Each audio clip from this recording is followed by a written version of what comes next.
هذه الشركة مئات الآلاف السعودي والبعض ملايين. الآن شوف يلقوا موظفين بكافة المستشفيات وإذا أرسلوا لتفعيل خاص انسحب من الشركة وسرقت كل أموالهم، بعض من 100,000 سعودي لبعض 50,000.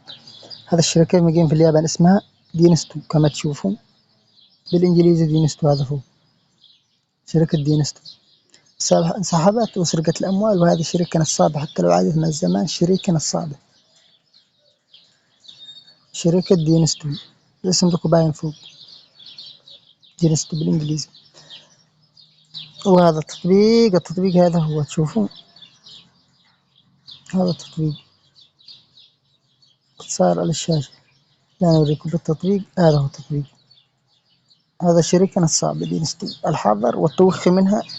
شوف انشر على اليوتيوب قناتي فيها 1,000,000 شخص، وعلى تليجرام، وأرجي من الكل تفهم لا تكون بالورطة اللي كنا فيها احنا يصير لكم شيء وتخسروا كل أموالكم. هذا الشركة نصابة.